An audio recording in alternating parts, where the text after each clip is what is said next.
பிதா குமாரன் பரிசுத்தாவின் நாமத்தினாலே ஆமென். தலைகளை தாழ்த்தி ஜெபம் செய்வோம். எங்கள் எல்லார் மேலும், எங்கள் எல்லாரோடும், எங்கள் எல்லாருக்குள்ளும் வாசமாயிருக்கிற பிதா குமாரன் பரிசுத்த ஆவியாகிய திரியேக தெய்வமே, இந்த ஓய்வு நாளின் காலை பொழுதுக்காக எமக்கு நன்றி செலுத்துகிறோம். கடந்த 12 மாதங்கள் எங்களை அற்புதமாய் கரம் பிடித்து நடத்தி இந்த மாதத்தின் கடைசி தினத்தில் உடைய சமூகத்தில், கடைசி ஞாயிற்றுக்கிழமையில் உடைய சமூகத்தில் அமர்ந்திருக்க நீர் எங்களுக்கு பாராட்டின கிருபைகளுக்காக நன்றி செலுத்துகிறோம். இந்த 12 மாதங்கள் எங்களுக்கு போதுமானவராக இருந்தீர், எங்களை நடத்தினீர், கரம் பிடித்தீர், எங்களை பாதுகாத்து கொண்டீர். எல்லா விதமான தீமைக்கு எங்களை விலக்கி பாதுகாத்து உமக்கு நன்றி செலுத்தும் இருதயத்தோடு உம்முடைய ஆலயத்தில் வந்து நாங்கள் அமர்ந்திருக்கிறோம். இந்த ஆராதனையை, இந்த ஓய்வு நாளை எங்களுக்கு ஆசீர்வாதமாக்கி தாரும். இந்த கடைசி ஞாயிற்றுக்கிழமையிலே உம்முடைய சமூகத்தில் அமர்ந்து உம்மை தொழுது கொள்ள எங்களுக்கு நீர் பாராட்டின கிருபைகளுக்காய் நன்றி செலுத்துகிறோம். கோடான கோடி ஸ்தோத்திரம் செலுத்துகிறோம். இந்த நாளை எங்களுக்கு ஆசீர்வாதமாக்கும், நீர் மகிமைப்படும். நாங்கள் பாடுகிற பாடல்கள், ஏறெடுக்கிற ஜெபங்கள், கேட்கிற வார்த்தைகள் அனைத்தும் எங்களுக்கு உம்முடைய சமூகத்தில் ஏற்புடையதாக இருக்கட்டும். நீர் மகிமைப்படும், உம் நாம மாத்திரமே உயரட்டும்.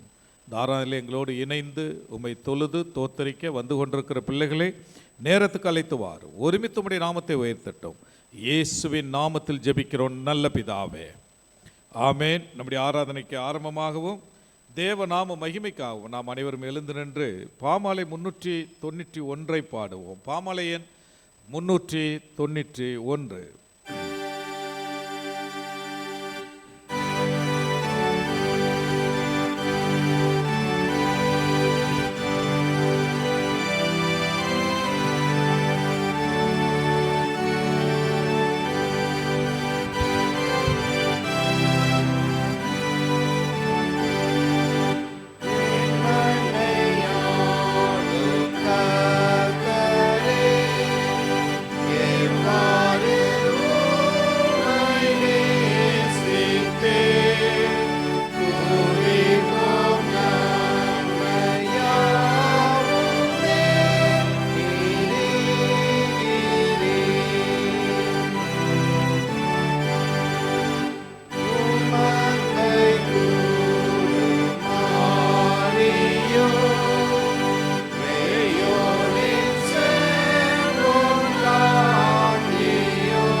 நின்ற வண்ணமாகவே நாம் கடவுளை தொழுவோம். கடவுள் ஆவியாக இருக்கிறார். அவரை தொழுது கொள்கிறவர்கள் ஆவியோடு உண்மையோடும் அவரை தொழுது கொள்ள வேண்டும். நம்முடைய பிதாவாகிய கடவுளாலும் கர்த்தராகிய இயேசு கிறிஸ்துவினாலும் உங்களுக்கு கிருபையும் சமாதானம் உண்டாவதாக. இது கர்த்தர் உண்டு பண்ணின நாள், இதில் கலிகூர்ந்து மகிழ கடவோம்.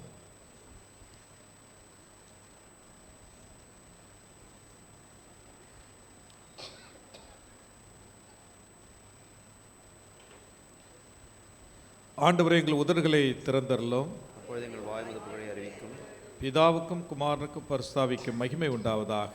ஆதியிலும் எப்பொழுதும் எப்பொழுதும் சதா காலங்களிலும் மகிமை உண்டாவதாக. ஆமென். திரியேக கடவுளை போற்றுவோம். சேனைகளின் கடவுளாகிய கர்த்தரே, நீர் பரிசுத்தர் பரிசுத்தர் பரிசுத்தர். வானும் பூமியும் உமது மகிமையால் நிறைந்திருக்கின்றன. உன்னதத்திலே ஓசன்னா. கர்த்தரின் நாமத்தினாலே வந்தரும் அறிவுமானவர் ஸ்தோத்திரிக்கப்பட்டவர். உன்னதத்திலே ஓசன்னா. கடவுளே, நீர் பரிசுத்தர். கடவுளே, நீர் பரிசுத்தர். சர்வ வல்லவரே நீர் பரிசுத்தர். சர்வ வல்லவரே நீர் பரிசுத்தர். சாவாமையுடையவரே நீர் பரிசுத்தர். சாவாமையுடையவரே நீர் பரிசுத்தர். ஆண்டவரே, எங்களுக்காக சிலுவையில் அறிவித்த எங்கள் மீட்பரே, எங்கள் மேல் கிருபையாயிரும். ஆண்டவரே, எங்களுக்காக சொல்லியுள்ள எங்கள் மீட்பரே, எங்கள் மேல் கிருபையாயிரும். பரிசுத்த ஆவியாகிய ஆண்டவரே, எங்கள் மேல் கிருபையாயிரும். பரிசுத்த ஆவியாகிய ஆண்டவரே, எங்கள் மேல் கிருபையாயிரும். ஆண்டவரே, எங்கள் ஜெபங்களை மாறாதலை ஏற்றுக்கொண்டு எங்கள் மேல் கிருபையாயிரும். ஆண்டவரே, எங்கள் மேல் மனதுருகி எங்கள் மேல் கிருபையாயிரும். நமக்கு பாவம் இல்லை என்போமானால் நம்மை நாமே வஞ்சிக்கிறலாவும், நமக்குள் உண்மை இல்லை. நமது பாவங்களை அறிக்கையிட்டால் பாவங்களை நமக்கு மன்னித்து எவ்வித அனிதமும் நீங்க நம்மை சுத்திகரிப்பதற்கு அவர் நம்பத்தக்கவரும் நீதியும் உள்ளவர். நான் எழுந்து என் தகப்பனத்திற்கு போய், தகப்பனே, பரத்துக்கு விரோதமாக உமது பார்வையிலும் பாவம் செய்தேன், இனி முடி மகன் என்று சொல்லப்படுவதற்கு நான் பாத்திரன் அல்ல. உம்முடைய கூலிக்காரில் ஒருவனாக என்னை வைத்துக் கொள்ளும் என்பேன். கடவுள் ராஜ்யம் சமீபத்திருக்கிறது. மனம் திரும்பி நற்செய்தியில் நம்பிக்கை வையுங்கள். நமது பலவீனங்களுக்காக பரிதவிக்க முடியாத பிரதான ஆசாரியர் நமக்கு இராமல், எல்லா விதத்தில் நம்மை போல் சோதிக்கப்பட்டும் பாவம் இல்லாத பிரதான ஆசாரியரே நமக்கு இருக்கிறார். ஆகவே நாம் முழங்கால் படியிட்டு மௌனமாக இருந்த இடங்களில் நம்முடைய பாவங்களை மனத்தாழ்மையாய் அவருடைய சமூகத்தில் அறிக்கை செய்வோம்.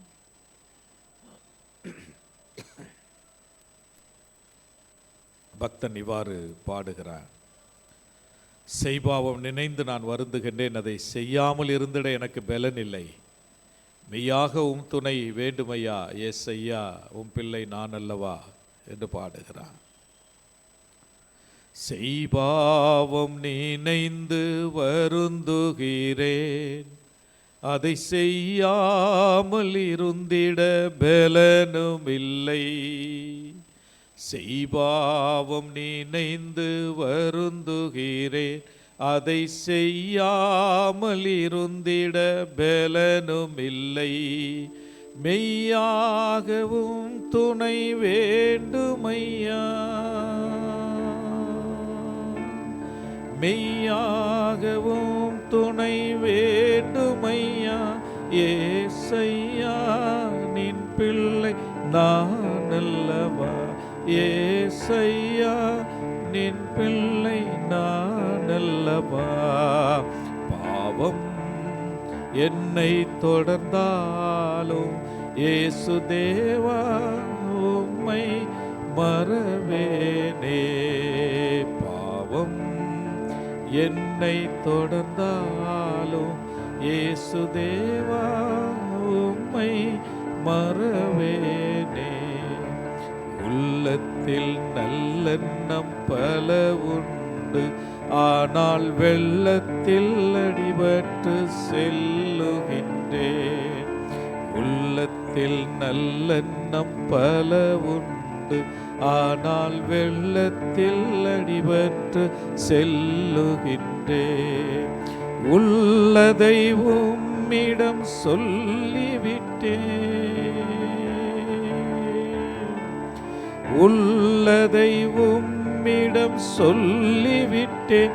என்னை மாற்றாமல் போய்விடில் வாழ்வேது, என்னை மாற்றாமல் போய்விடில் வாழ்வேது. பாவம் என்னை தொடர்ந்தாலும் இயேசு தேவா, உம்மை மறவேனே. பாவம் என்னை தொடர்ந்தாலும் இயேசு தேவா, உம்மை மறவேனே.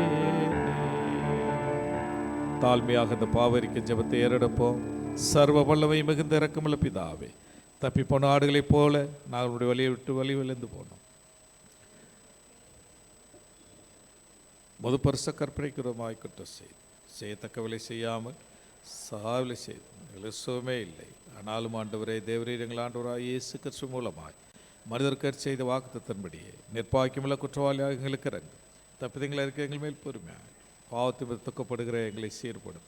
மிக இறக்கமுள்ள பிதாவே, உம்முடைய பரிசுநாமத்துக்கு மகிமையுண்டாகும்படி நான் தேவபக்தியும் நீதியும் தெளிந்த புத்துள்ளாய் நடத்து வர இயேசு கிறிஸ்துவின் நிமித்தங்களுக்கு கிருபை செய்தல்லும். ஆமென்.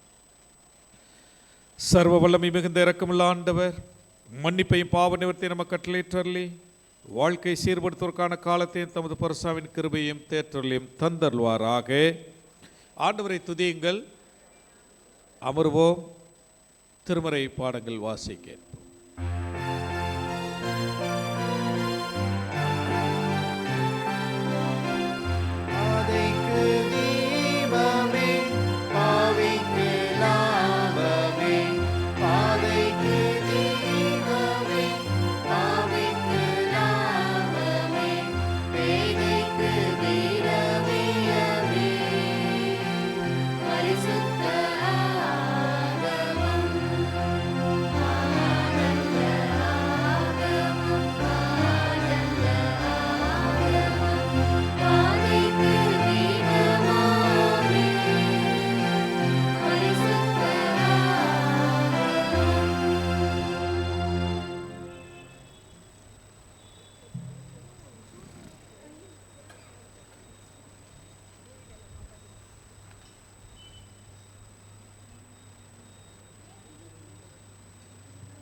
வாசிக்கும்படியாக தெரிந்து கொள்ளப்பட்ட முதலாம் வேத பாடம் ஆதியாகமம் 50ஆம் அதிகாரம் வசனங்கள் 15 முதல் 21 முடிய. ஆதியாகமம் 50ஆம் அதிகாரம் வசனங்கள் 15 முதல். தங்கள் தகப்பன் மரணமடைந்ததை யோசேப்பின் சகோதரர் கண்டு, ஒருவேளை யோசேப்பு நம்மை பகைத்து நாம் அவனுக்கு செய்த எல்லா பொல்லாங்குக்காகவும் நமக்கு சரிக்கு சரி கட்டுவான் என்று சொல்லி யோசேப்பினிடத்தில் ஆள் அனுப்பி, உம்முடைய சகோதரர் உமக்கு பொல்லாங்கு செய்திருந்தாலும் அவர்கள் செய்த துரோகத்தையும் பாதகத்தையும் நீர் தயவு செய்து மன்னிக்க வேண்டும் என்று உம்முடைய தகப்பனார் மரணமடையும் முன்னே உமக்கு சொல்லும்படி கட்டளையிட்டார். ஆகையால் உம்முடைய தகப்பனாருடைய தேவனுக்கு ஊழியக்காரராகிய நாங்கள் செய்த துரோகத்தை மன்னிக்க வேண்டும் என்று அவனுக்கு சொல்ல சொன்னார்கள். அவர்கள் அதை யோசேப்புக்கு சொன்னபோது அவன் அழுதான். பின்பு அவனுடைய சகோதரரும் போய் அவனுக்கு முன்பாக தாழ விழுந்து, இதோ நாங்கள் உமக்கு அடிமைகள் என்றார்கள். யோசேப்பு அவர்களை நோக்கி, பயப்படாதிருங்கள், நான் தேவனா? நீங்கள் எனக்கு தீமை செய்ய நினைத்தீர்கள், தேவனோ இப்பொழுது நடந்து வருகிறபடியே வெகு ஜனங்களை உயிரிழை காக்கும்படிக்கு அதை நன்மையாக முடிய பண்ணினார். ஆதலால் பயப்படாதிருங்கள், நான் உங்களையும் உங்கள் குழந்தைகளையும் பராமரிப்பேன் என்று அவர்களுக்கு ஆறுதல் சொல்லி அவர்களோட பட்சமாய் பேசினான். வாசிக்கும்படியாக தெரிந்து கொள்ளப்பட்ட முதலாம் வேத பாடம் வாசித்தாயிற்று. தேவனே உமக்கே மகிமை உண்டாவதாக. ஆமீன்.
வாசிக்க தெரிந்து கொள்ளப்பட்ட திருமறை பகுதி கொலோசேயர் 3:12-17. கொலோசேயர் 3:12-17.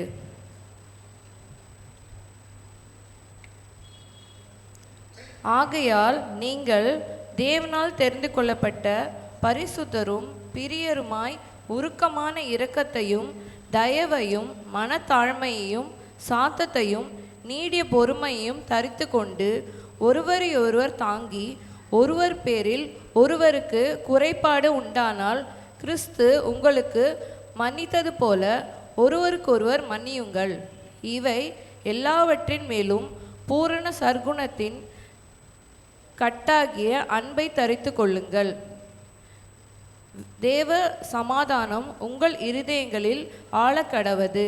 இதற்கென்று நீங்கள் ஒரே சரீரமாக அழைக்கப்பட்டீர்கள். நன்றி அறிதல் உள்ளவர்களுமாய் இருங்கள். கிறிஸ்துவின் வசனம் உங்களுக்குள் சகல ஞானத்தோடும் பரிபூர்ணமாக வாசமாய் இருப்பதாக. சங்கீதங்களினாலும் கீர்த்தனைகளினாலும் ஞான பாட்டுகளினாலும் ஒருவர் போதித்து புத்தி சொல்லிக்கொண்டு உங்கள் இருதயத்தில் கர்த்தரை பக்தியுடன் பாடி, வார்த்தையினாலும் கிரியையினாலாவது நீங்கள் எதை செய்தாலும் அதையெல்லாம் கர்த்தராகிய இயேசுவின் நாமத்தினாலே செய்து அவர் முன்னிலையாக பிதாவின் தேவனை ஸ்தோத்தரியுங்கள். வாசிக்க தெரிந்து கொள்ளப்பட்ட திருமறை பகுதி வாசிற்றாயிற்று. தேவனே உமக்கே மகிமை உண்டாவதாக. ஆமென். Thank you.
முறையாக சங்கீதம் வாசிக்க நாம் அனைவரும் எழுந்து நிற்போம். வாசிக்க வேண்டிய சங்கீதம் 133. சங்கீதம் 133. இதோ சகோதரர் ஒருமித்து வாசம் பண்ணுகிறது, எத்தனை நன்மையும் எத்தனை இன்பமும் ஆனது.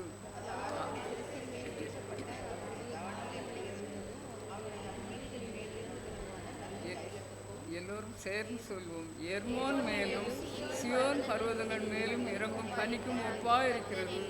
அங்கே கர்த்தர் என்றென்றைக்கும் ஆசீர்வாதத்தையும் ஜீவனையும் கட்டளையிடுகிறார்.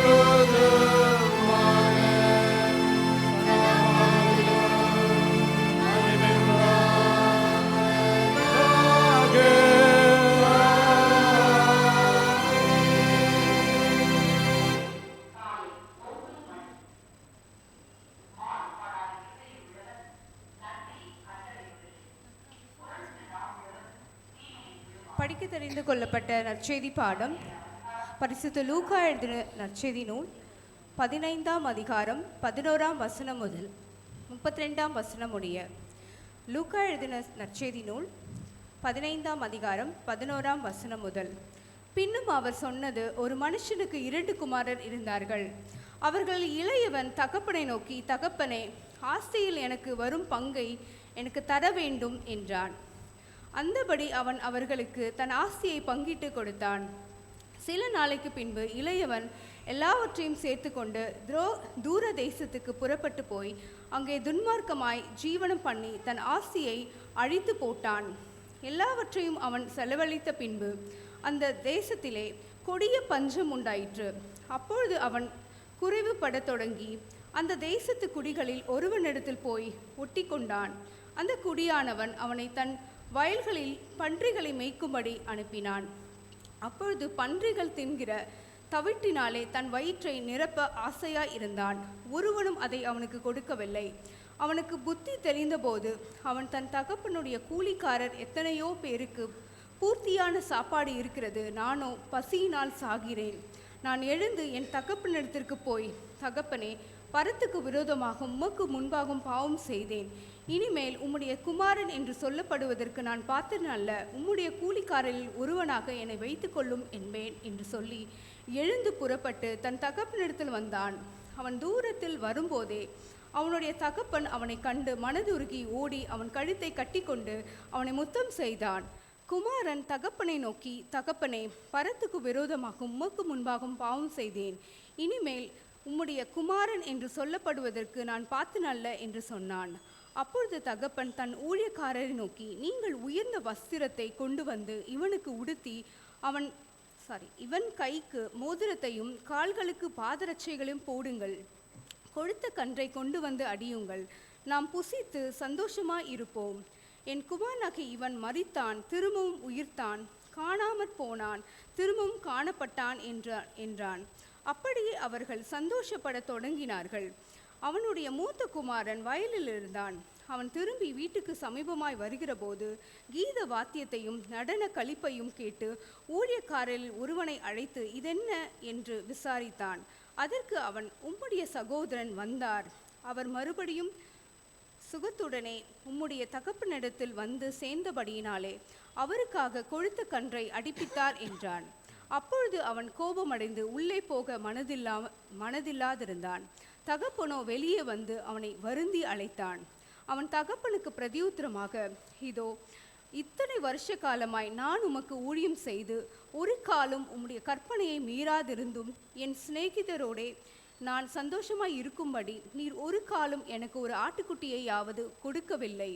வேசிகளிடத்தில் உம்முடைய ஆஸ்தியை அழித்து போட்ட உம்முடைய குமாரனாகிய இவன் வந்தவுடனே கொழுத்த கன்றை இவனுக்கு அடிப்பித்தீரோ என்றான். அதற்கு தகப்பன், மகனே, நீ எப்பொழுதும் என்னோடு இருக்கிறாய், எனக்குள்ளதெல்லாம் உன்னுடையதாய் இருக்கிறது. உன் சகோதரனாகிய இவனோ மரித்தான், திரும்பவும் உயிர்த்தான், காணாமற் போனான், திரும்பவும் காணப்பட்டான். ஆனபடியினாலே நான் சந்தோஷப்பட்டு மகிழ்ச்சியாய் இருக்க வேண்டுமே என்று சொன்னான் என்றார். படிக்க தெரிந்து கொள்ளப்பட்ட நற்செய்தி பாடம் படித்து முடித்தாயிற்று. கிறிஸ்துவே உமக்கே மகிமை உண்டாவதாக. திருச்சபையார் அமரும்படி அன்போடு கேட்டுக்கொள்ளப்படுகிறீர்கள். இப்பொழுது திருச்சபையின் வாலிபர்கள் ஒரு சிறப்பு பாடலை நமக்கு பாடுவார்கள்.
Praise be to God. இன்றைக்கு நாங்கள் நம்புவேன் என் இயேசு ஒருவரை மாத்திரமே அப்படின்னு சொல்லிட்டு ஒரு பாடலை பாட இருக்கிறோம். நம்ம 4வது, அதாவது கடைசி வாரம், இந்த வருஷத்துடைய கடைசி வாரமாக இருக்கிறதுனால எல்லாருக்கும் தெரிந்த ஒரு பாடல் தான். எங்களோட சேர்ந்து நீங்களும் பாட வேண்டும். இந்த அதாவது ஜான்வரி 2025லேருந்து டிசம்பர் 2025 வரைக்கும் ஆண்டவர் நம்மளை வந்து எந்த ஒரு குறையும் இல்லாமல் கண்ணின் மணியை போல காத்து கொண்டு வந்ததுக்காக நம்ம ஒரு ஆண்டவருக்கு ஒரு கிராட்டிடியூட், கிரேட்ஃபுல்லாக ஃபீல் பண்ணுறதுக்காக இந்த ஒரு பாடலை பாட இருக்கிறோம். ஸோ எல்லோரும் எங்களோட சேர்ந்து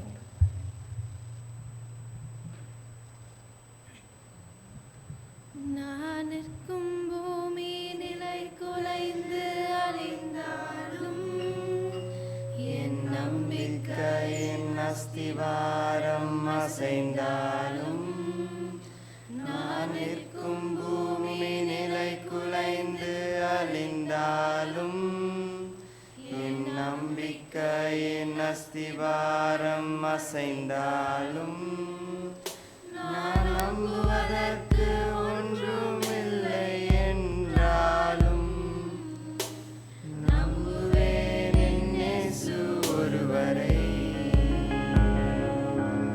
நான் நம்புவதற்கு ஒன்றுமில்லை என்றாலும் நம்புவேன் என் இயேசு ஒருவரை. நம்புவதற்கு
சிறப்பு பாடல் பாடிய வாலிபர்களை திருச்சபையின் சார்பில் வாழ்த்துகின்றோம், ஆசீர்வதிக்கின்றோம். மீண்டும் ஆண்டோடைய நாம மகிமைக்காக நாம் அனைவரும் எழுந்து நின்று கீர்த்தனை 429 பாடுவோம்.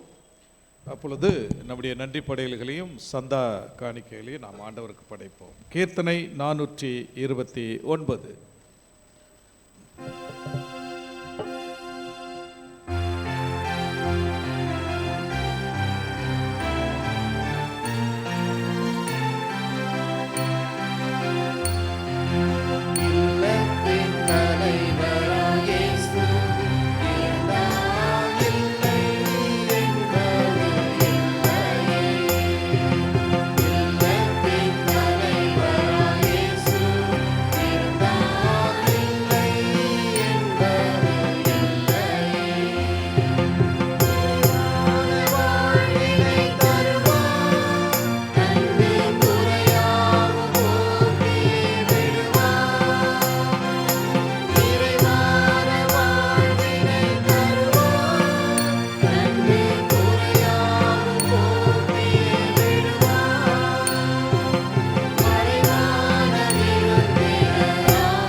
அமர்வோம்.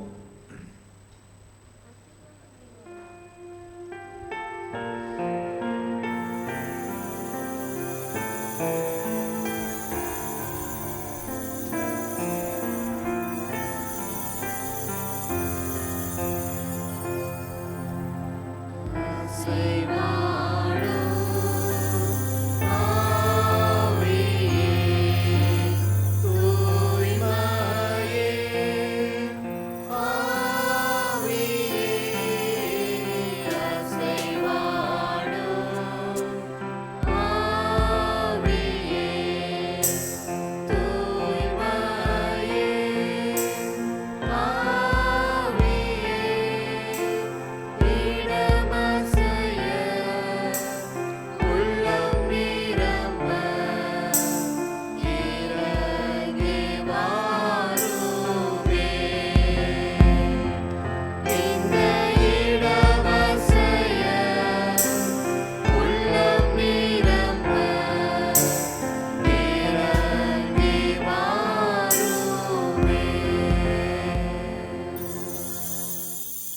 ஆண்டவரின் கிருபையும் சமாதானம் உங்களோடு இருப்பதாக. கிறிஸ்துவுக்குள் அன்பான திருச்சபையோரே, சகல பரிசுத்தவான்களின் திருச்சபையோரே, இந்த நாளிலும் உங்களை சந்திப்பதிலும் குறிப்பாக இந்த வருடத்தின் கடைசி ஞாயிற்றுக்கிழமையில் உங்கள் மத்தியில் நிற்பதில் நான் மிக்க மகிழ்ச்சி அடைகின்றேன். கடந்த 12 மாதங்கள் ஆண்டவர் நம்மை கரம் பிடித்து நடத்தியிருக்கின்றார். ஆண்டவருக்கு நாம் நன்றியுள்ள இருதயத்தோடு அப்படி சமூகத்தில் நாம் அமர்ந்திருக்கின்றோம். ஒரு வருட காலமாக ஆண்டவர் நம்மை பராமரித்திருக்கின்றார். ஏற்றத்தாழ்வுகள் உண்டு, இல்லாமைகள் உண்டு, பற்றாக்குறைகள் உண்டு. ஆனாலும் அவர் போதுமானவராய் இருந்து இந்நாள் வரை நம்மை சுபத்திரமாய் நடத்தி வந்திருக்கிறார். ஆகவே ஆண்டவருக்கு நாம் நன்றி செலுத்த கடமைப்பட்டிருக்கின்றோம். அதே வேளையில் இந்த ஞாயிற்றுக்கிழமை நமக்கு குடும்ப ஞாயிறாக நம்முடைய குடும்பங்களாக ஆண்டவருடைய சமூகத்தில் அமர்ந்து ஆண்டவர் நடத்தி வந்த விதத்தை எண்ணி குடும்பமாக நாம் ஆண்டவருக்கு நன்றி செலுத்தவும் நாம் கூடி வந்திருக்கிறோம். ஆக இந்த 12 மாதங்கள் ஆண்டவர் நம்மை நடத்தி குடும்பமாக நம்மை நிலைப்படுத்தி இருக்கிறார். ஒருவேளை குடும்பங்களில் இழப்புகள் இருந்திருக்கும். அந்த சூழ்நிலையிலும் ஆண்டவர் நமக்கு போதுமானவராக இருந்திருக்கிறார். நன்றியுள்ள இதயத்தோடு நாம் இந்த ஞாயிற்றுக்கிழமையை ஆண்டவருக்கு நாம் நன்றி செலுத்த அழைக்கப்பட்டிருக்கிறோம். கொலோசியர் நமக்கு வாசிக்க கேட்ட கொலோசியர் நிருபத்தில் 3:12-13 வசனங்களில், ஆகையால் நீங்கள் தேவனால் தெரிந்து கொள்ளப்பட்ட பரிசுத்தரும் பிரியருமாய் உருக்கமான இரக்கத்தையும் தயவையும் மனத்தாழ்மையையும் சாந்தத்தையும் நீடிய பொறுமையையும் தரித்து கொண்டு ஒருவரை ஒருவர் தாங்கி ஒருவர் பேரில் ஒருவருக்கு குறைபாடு உண்டானால் கிறிஸ்து உங்களுக்கு மன்னித்தது போல ஒருவருக்கொருவர் மன்னியுங்கள். இவைகள் எல்லாவற்றின் மேலும் பூரண சற்குணத்தின் கட்டாகிய அன்பை தரித்து கொள்ளுங்கள். ரொம்ப வெளிப்புறமான நமக்கு கொடுக்கப்படுகிற ஆண்டவருடைய ஆலோசனை இந்த 12 மாதங்கள் நம்முடைய குடும்பங்களை நடத்தியிருக்கிறார். குடும்பத்தில் சின்ன சின்ன ஃப்ராக்ஷன்ஸ், சில உரசல்கள் நமக்கு குடும்பங்களில் இருந்திருக்கும், திருச்சபை குடும்பங்களில் நமக்கு இருந்திருக்கும். ஆகவே இவைகளில் நாம் ஒருவரை ஒருவர் தாங்கி ஒருவர் பேரில் ஒருவர் குறைபாடு உண்டானால் கிறிஸ்து உங்களுக்கு மன்னித்தது போல ஒருவருக்கொருவர் நீங்கள் மன்னியுங்கள் என்று ஆண்டவர் இந்த நாளில் மன்னிப்பை குறித்து அதிகமாக நாம் சிந்திக்கும்படியாக இந்த நாளில் நம்மை அழைக்கின்றார். நமக்கு தென்னிந்திய திருச்சபை இன்றைக்கு சிந்திக்கும்படியாக கொடுத்திருக்கின்ற தலைப்பு குடும்பம், family. It's a sanctuary of non violence என்று ஆங்கிலத்தில் போட்டிருக்கிறார். வன்முறையற்ற ஒரு சரணாலயம் குடும்பம், ஒரு புனித இடம், ஒரு புனித ஸ்தலம் என்று குடும்பத்தை அழைப்பதாக இன்றைக்கி நமக்கு தென்னிந்திய திருச்சபை கொடுத்துருக்குறாங்க. It's a sanctuary of non violence. இந்திய தேசத்தில் ஒருவேளை நீங்கள் சும்மா ஒரு புள்ளி விவரம் பார்ப்பில்லைன்னு சொன்னால், டொமஸ்டிக் வயலன்ஸ்ன்னு சொல்லுகின்ற பொழுது ஒரு 32% குடும்பங்களில் இருக்குது என்று சொல்லுகிறார். இந்திய குடும்பங்களில் ஒரு 32% குடும்ப வன்முறை. அதில் முதல்ல இடத்துல இருப்பது ஹஸ்பண்ட், அப்புறம் ஃபாதர், பிற்பாடு பிரதர்ஸ். எல்லாம் நமக்கு சொல்லப்பட்டிருக்கு. 32% இருக்குது. கிறிஸ்தவ குடும்பங்களிலும் நமக்கு சில குடும்பங்களில் இருக்குது, வன்முறைகள் இருக்குது. பெரும்பாலான குடும்பங்களில் இருக்குது. ஏன் ஊழியம் செய்கிற குடும்பங்கள்லேயே இருக்குது. ஆக விதிவிலக்கல்ல. இந்திய குடும்பங்கள், இந்திய கலாச்சாரம், நம்முடைய பண்பாடுகளுக்கு ஏற்ப குடும்பங்களில் நமக்கு அதிக வன்முறைகள் காணப்படுகிறது. ஒரு வன்முறையற்ற ஒரு குடும்பமாக நீங்கள் நானும் புதிய வருடங்களில் நாம் வாழ வேண்டும் என்று ஆண்டவர் நம்மை அழைக்கின்றார். நம்முடைய குடும்பங்கள் ஒரு பரிசுத்த இடமாக பிறர் பார்க்கின்ற பொழுது அது நிச்சயமாகவே இந்த குடும்பம் ஒரு கோயில், ஒரு புனித இடம், இதை போல நம்முடைய குடும்பங்கள் இருக்க வேண்டும் என்று விரும்பத்தக்கக்கூடிய ஒரு குடும்பமாக நம்முடைய குடும்பங்கள் இருக்க வேண்டும் என்று ஆண்டவர் எதிர்பார்க்கின்றார்.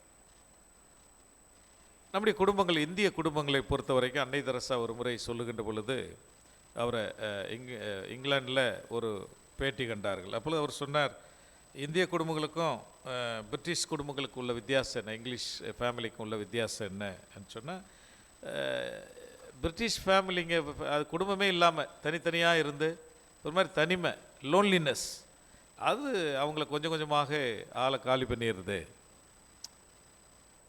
லோன்லினஸ் ரொம்ப இருக்குது, அதனாலேயே குடும்பம் இல்லாமல் போயிடுது. ஆனால் இந்திய குடும்பங்களில் என்ன பிரச்சனைன்னா, நிறைய பிக்கல் பிடுங்கல், சொந்த பந்த உறவுகள்னாலேயே நிறைய பிரச்சனைகள், அதுலேயே பாதி ஆயுசு போயிடுது இந்திய குடும்பங்களில் என்று அவர் ரொம்ப தமாசாக சொன்னார். ஆக இந்திய குடும்பங்களில் உறவுகள் வழியாக வருகின்ற, ஒருவேளை இந்த வயலன்ஸ் என்று யோசிக்கின்ற பொழுது ரொம்ப க்ளோஸ் ரிலேட்டிவ்ஸ் மூலமாகத்தான் அந்த வயலன்ஸ்லாம் இருக்குதுன்னு சொல்கிறாங்க.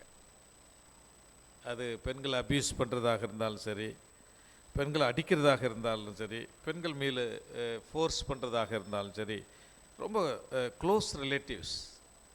அதனால தான் சொன்னால், அது ஹஸ்பண்டாக இருக்கலாம், ஃபாதராக இருக்கலாம், பிரதர்ஸாக இருக்கலாம், அந்த மாதிரி இருக்குது என்பதை நீங்கள் நான் புரிந்து கொள்ள வேண்டும்.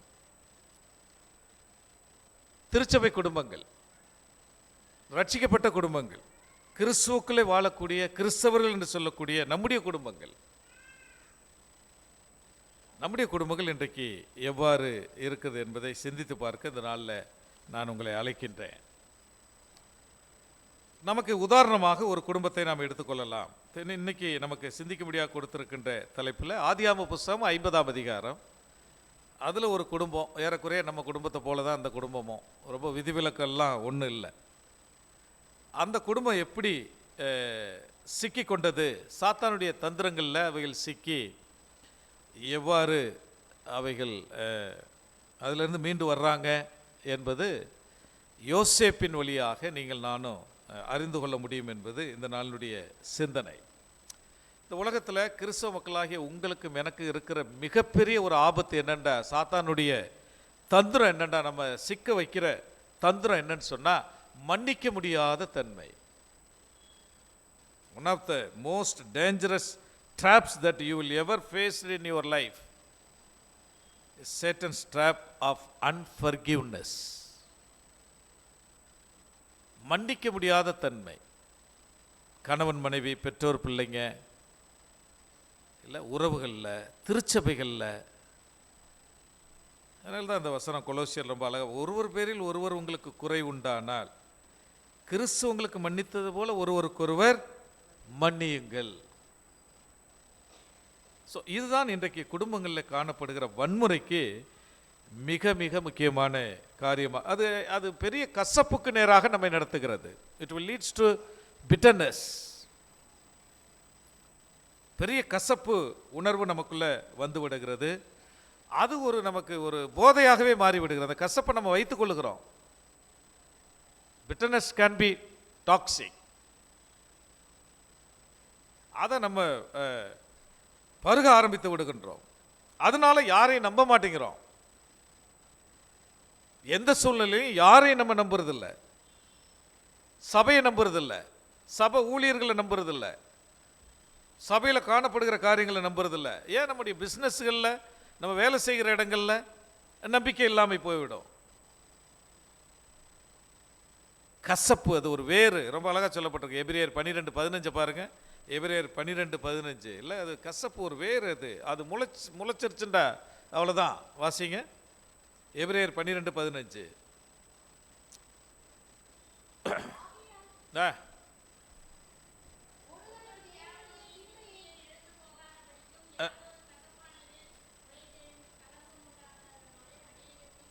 பார்த்தீங்களா, அது ஒரு வேறு, அது இட்ஸ் எ ரூட். அது உறவுகளை சிதைச்சிரும்.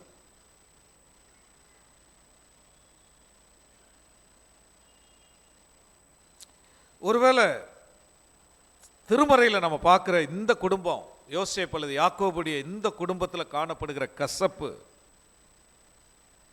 அது ஒரு சகோதரன் மேலே, யோசேப்பு மேலே இந்த மக்கள் காட்டுகிற கசப்பு பயங்கரமாக இருக்கு. ஆகவே அவனை ஒரு அடிமைத்தனத்துக்குள்ளே விற்று போடுறாங்க. பணத்திற்காக அவனை விலை பேசுகிறாங்க. அதன் விளைவாக அவன் பல தேசங்களுக்கு போகின்றான், கடைசியில் சிறைச்சாலைக்கு போகின்றான். ஒரு எந்த விதத்திலும் பாதிக்கப்பட முடியாத ஒரு நபர், எந்த விதத்திலும் குற்றம் செய்யாத ஒரு நபர், எந்த தப்பும் செய்யாத ஒரு நபர் எல்லா விதங்களிலும் பாதிக்கப்படுகின்றார் யோசேப்பு. ஆனாலும் கடவுளுடைய கிருபை, கடவுளுடைய வழிநடத்தல் இருந்ததுனால அவன் கடவுளுடைய மனிதனாக தொடர்ந்து வாழுகின்றான். அந்த சாத்தானுடைய அந்த தந்திரங்களிலிருந்து அவன் விடுபட்டு அவன் தப்பிக்கின்றான். ஆண்டவர் அவனை ஆசீர்வதிக்கின்றார். எந்த தப்பும் செய்யாத ஒரு நபர் ஜெயிலுக்கு போகின்றார். எந்த தப்பும் செய்யாத நபர் சகோதரர்களால் பகைக்கப்படுகின்றார். யோசிச்சு பாருங்க, கடவுளுடைய கிருபை. ஆகவே தான் யோசேப்பு நமக்கு எப்பொழுதுமே ஒரு நல்ல மாடல், டைப்பாலஜி என்று இறையில் சொல்லுவார்கள். Joseph is a picture, type of Jesus. இயேசுவை போல வாழ்ந்தவர். பழைய ஏற்பாட்டில் இயேசுவை போல வாழ்ந்தவர் யோசேப்பை. நீங்கள் ஒருவேளை ஒரு ஸ்டடி பண்ணுன்னு சொன்னால் கிட்டத்தட்ட 60 similarities between Joseph and Jesus. There are 60 similarities between Joseph and Jesus. இயேசுவுக்கும் யோசேப்புக்கும் ஒரு 60 ஒற்றுமை இருக்குது. இதில் நீங்கள் அம்மா மாருங்க பைபிள் படிக்கிறவங்க நல்லா இந்த புது வருஷத்தில் கண்டுபிடிங்க. 60 ஒற்றுமை இருக்குது. நான் 1-2 சொல்கிறேன் பாருங்கள், உங்களுக்கு ஆரம்பித்து விட்றேன் பாருங்கள். யோசேப்பு தன் சகோதரர்களால் நிராகரிக்கப்பட்டார், புறக்கணிக்கப்பட்டார். Joseph was rejected by own brothers. இயேசுவும் தன்னுடைய சொந்த சகோதரர்களால் என்ன பண்ணப்பட்டார்? நிராகரிக்கப்பட்டார். இது மாதிரி உதாரணங்கள் அப்படி ஒரு 60 சிமிலாரிட்டிஸ் இருக்குது. Joseph was so loved by father. அப்பாவால் அதிகமாக நேசிக்கப்பட்ட நபர்.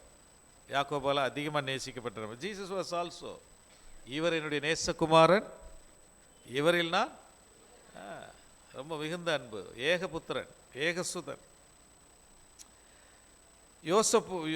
யோசேப்பு நீதிக்காக, உண்மைக்காக பாடுபட்டார், துன்பப்பட்டார். இயேசுவும் அப்படித்தான், நீதி நிமித்தம் பாடுபட்டார்.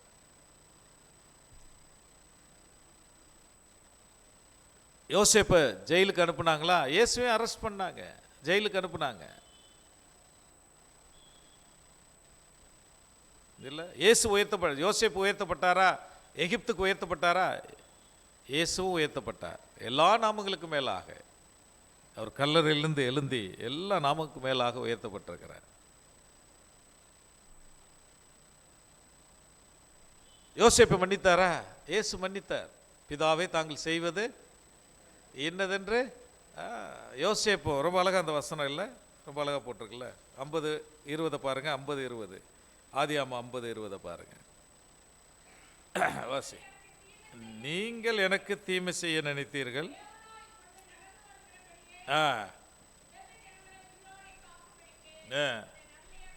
அதில் மன்னிச்சிட்டாரு. ஒன்றுமே இல்லை, ஒரு கசப்பும் இல்லை. நீங்கள் செய்வது இன்னதென்று தெரியாமல். இதுதான் கிறிஸ்தவ குடும்பங்களை ஆண்டவர் இப்படி எதிர்பார்க்கிறார், ஒருவருக்கொருவர். ஆகவே நான் 3 சிந்தனைகளை வழக்கம் போல் நான் வைக்க விரும்புகின்றேன் இந்த பகுதியில். யோசேப்பின் அடிப்படையில் 3 சிந்தனைகள். 1, த ஃபெயிலியர் ஆஃப் ஃப்ரெண்ட்ஷிப் அல்லது ரிலேஷன்ஷிப். நம்முடைய குடும்பங்களில், நம்முடைய உறவுகளில் காணப்பட்ட தோல்விகள், இழப்புகள், த ஃபெயிலியர். ஆக இந்த ஞாயிற்றுக்கிழமை, கடைசி ஞாயிற்றுக்கிழமையில் நீங்கள் ஆலயத்தில் அமர்ந்திருக்கிறீங்க. உங்களுடைய உறவுகளில், சிநேகத்தில், நண்பத்துவத்தில், கணவன் மனைவிக்கு இடையில், பெற்றோர் பிள்ளைக்கு இடையில் எந்த ஏரியா உங்களுக்கு தோல்வியாக இந்த வருடம் முழுவதும் காணப்பட்டது? The failure of a friendship or relationship.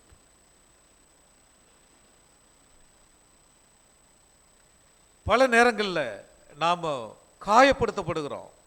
அது நமக்கு அனுபவங்களாக மாறிவிடுகிறது. எதிர்பாராத காயங்கள் குடும்ப உறவுகளில், நம்மை நேசிக்கக்கூடிய மக்கள் மத்தியில், ரொம்ப நெருக்கமான உறவுகளில் நான் ரொம்ப அவங்கள நேசித்தேன், பராமரித்தேன், அவங்களுக்கு தேவையானதெல்லாம் செய்தேன், உதவுனேன், எந்த தீங்கும் செய்யலை. ஆனாலும் என்னை ஏன் அவர்கள் காயப்படுத்துகிறார்கள்? ஏன் என்னை பகைக்கிறார்கள்? என்னை ஏன் விரும்பலை? யோசேப்புடைய வாழ்க்கையிலும் அதுதான். இவன் தொலைஞ்சு போனா நல்லா இருக்கும், இவன் இல்லாமல் போனா நல்லா இருக்கும். His brother want to eradicate him. அவனை எப்படியாவது ஒழிச்சிடணும். ஆக பகை, வெறுப்பு. இல்லை, நம்ம இந்திய சமுதாயத்தில் வாழ்கின்றோம். ஒருவேளை திருச்சபைக்கு வெளியில் காணப்படுகிற வன்முறைகள் ரொம்ப அதிகமாக இருக்குது. ஒரு 5 ஸ்டேட்டில் போட்டிருக்கிறாங்க இல்லை? அது எந்த வருடம் இல்லாத வன்முறைகள் இந்த வருடம் ஜாஸ்தி. சத்தீஸ்கர், மத்திய பிரதேஷ், அஸ்ஸாம், ராஜஸ்தான், டெல்லி, இந்த 5 ஸ்டேட்டுங்களில் கிறிஸ்தவங்க ரொம்பவே பாதிக்கப்பட்டிருக்கிறாங்க. வெறுப்பு, கிறிஸ்தவங்களாலே வெறுப்பு.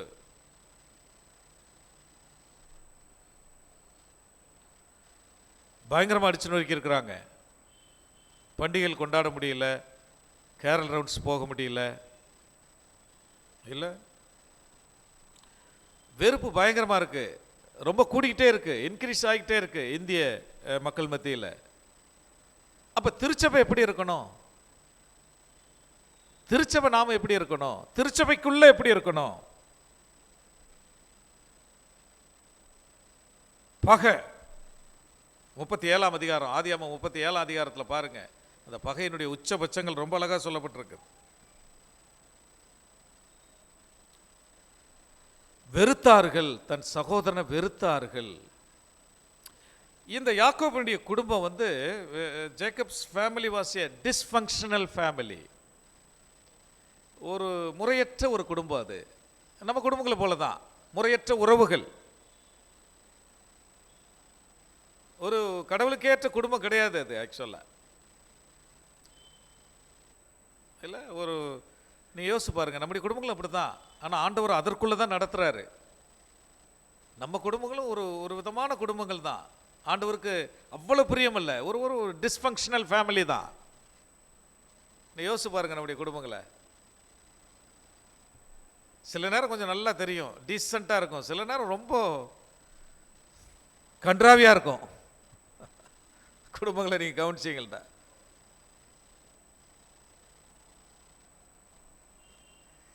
பன்னெண்டு சகோதரர்கள், 4 தாய்மார்கள். 4, they have 4 mothers. Jacob had 4 wives. அதில் வந்த குடும்பம் தான் இந்த பெரிய குடும்பம். அது யாக்கோபின் பாவத்தினால் வந்த விளைவு. யாக்கோபுக்கு கடவுளுடைய திட்டத்துக்கு செவி கொடுக்காதனால வந்த விளைவு. அது எப்படியோ குடும்பம் உருவாயிருச்சு.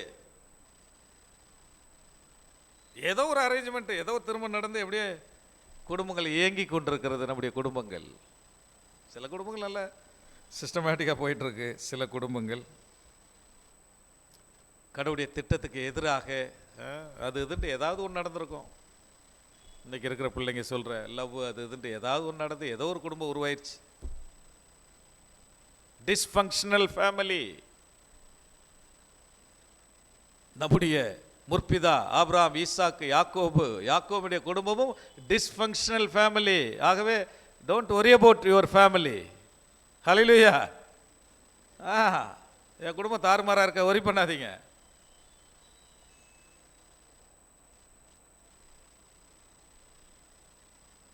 அதில் ரூபனை படித்து பாருங்க, ரொம்ப மோசமான கேரக்டர் இல்லையா? எப்படிப்பட்ட குடும்பம் பாருங்க, கடவுள் நேசிக்கிற குடும்பம் எப்படி இருக்கு பாருங்க. ரூபனை நேசிக்கணும். யாக்கோபு யாரை நேசிக்கிறாரு? யோசேப்பை நேசிக்கிறார். அதான் பிரச்சனை, பகை உருவாகுது. ஆகவே அவனோடு யோசேப்போடு அவர்களால் சமாதானமாக இருக்க முடியவில்லை. ஆக பொறாமை நிறைந்த ஒரு குடும்பம், பகை நிறைந்த ஒரு குடும்பம், வெறுப்பு நிறைந்த ஒரு குடும்பம். அண்ணன் தம்பிக்குள்ள, உறவுகளுக்குள்ள இல்லை, கணவன் மனைவிக்குள்ள ஒரு விதமான குடும்பம் என்பது. அது மாத்திரம் இல்லை, இந்த யாக்கோபோ ஒரு மாதிரி டேக்ட்லெஸ் பர்சன். அவனுக்கு ஒரு பிரச்சனையை டேக்ட் பண்ண தெரியாது அந்த வயசில். அப்புறம் 8th போய் நல்லா செயல்படுறாரு. ஒரு மாதிரி டேக்ட்லெஸ். சகோதரர்களுக்கு முன்னாடியே நான் ஒரு சொப்பனம் கண்டேன், நீங்கள் எல்லாரும் என்னை வந்து வணங்குறீங்க அப்படின்ட்டா எப்படி இருக்கும் அது? யோசிச்சு பாருங்க இல்லையா? அடித்து துரத்த மாட்டாங்க. சபைகளில் போன பல பேர் அப்படி தான் சொல்லிட்டு அலைகிறாங்க இன்னைக்கு இல்லையா? எல்லா சபைகளையும், நான் போகிற சபைகள்லாம் அப்படி தான் இருக்கு.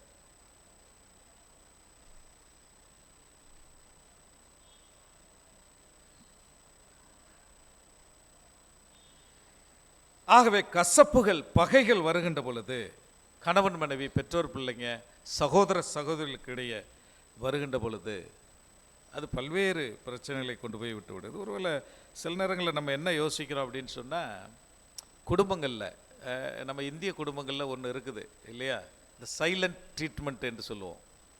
அப்படியே பேசாமல் இருந்துடுறது இல்லையா, பேசாமல் விட்டுறது பல நேரங்களில். ஆதியாகமம் 37:11 பாருங்க. 37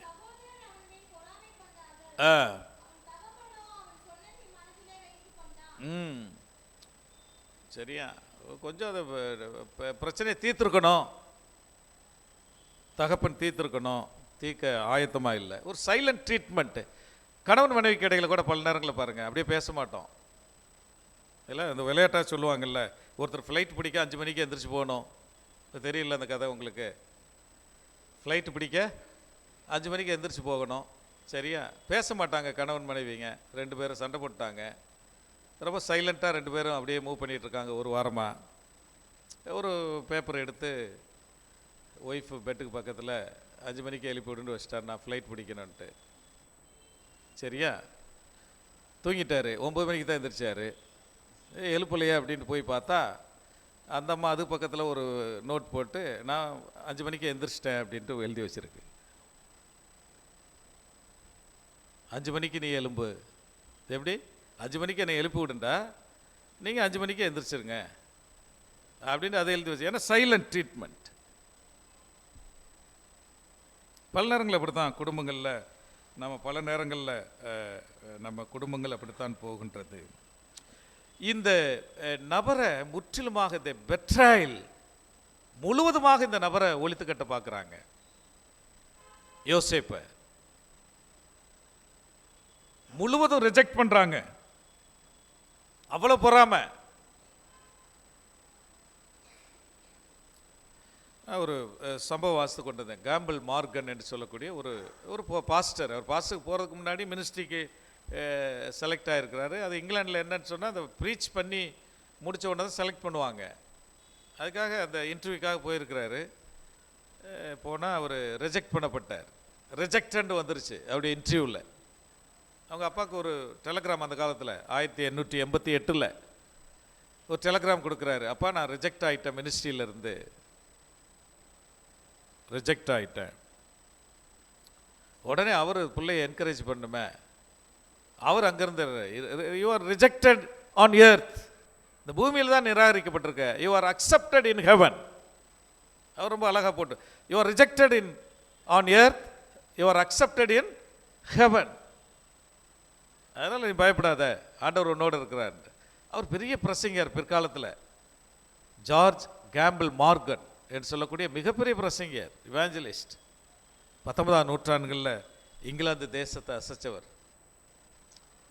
ஆகவே இந்த உலகத்தில் யோசேப்பை போன்று நாம் தள்ளிவிடப்பட்டாலும், குடும்பங்கள் நம்மை நிராகரித்தாலும், குடும்பங்கள் நம் மீது, குடும்பங்களில் இருக்கிற மக்கள் நம்மை வெறுத்தாலும், திருச்சபை குடும்பங்களில் காணப்படுகிறவர்கள் நம்மை வெறுத்தாலும், ஒதுக்கினாலும், தள்ளிவிட்டாலும், கர்த்தர் நம்மை ஏற்றுக்கொள்கிறார். அவருடைய பிள்ளையாக இந்த 12 மாதங்கள் உங்களை கரம் பிடித்திருக்கிறார். ஹல்லேலூயா. இந்த 12 மாதங்கள் we are accepted by Christ as a children of God. அவருடைய பிள்ளையாக, தேவ பிள்ளைகளாக உங்களையும் என்னையும் அவர் வைத்திருக்கிறார், ஏற்றுக்கொண்டிருக்கிறார். கொலை செஞ்சாங்க, தள்ளி விட்டாங்க, விற்றாங்க, எவ்வளவோ யோசேப்புக்கு எதிராக அவர்கள் செயல்பட்டாலும் அவர்கள் அது எல்லாவற்றையும் மீறி யோசேப்பு ஆண்டவருடைய சமூகத்தில் ஏற்புடையவனாக மாறுறது. இந்த ஃபெயிலியர்ஸ், குடும்பங்களில் காணப்படுகிற ஃபெயிலியர்ஸ். ஒருவேளை இந்த வருடம் 2025 வருடம் நீங்கள் சந்தித்த தோல்விகள், இழப்புகள், நிராகரிக்கப்பட்ட தன்மைகள், புறம் தள்ளப்பட்ட தன்மைகள், வெறுத்த தன்மைகள், ஒதுக்கி வைக்கப்பட்ட தன்மைகள், ஒரு பொருட்டாக மதிக்காத தன்மைகள், எதா இருந்தாலும் இந்த உலகத்தில் நீங்கள் நிராகரிக்கப்பட்டிருக்கலாம், but you are accept in heaven. Hallelujah. நீங்கள் ஆண்டவரால் ஏற்றுக்கொள்ளப்பட்ட பிள்ளை.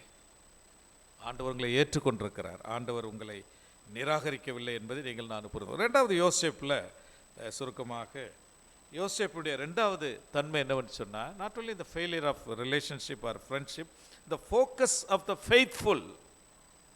யோசேப்புடைய தன்மை என்னன்னு சொன்னால், உத்தமத்தில் நிலைத்திருந்தான்.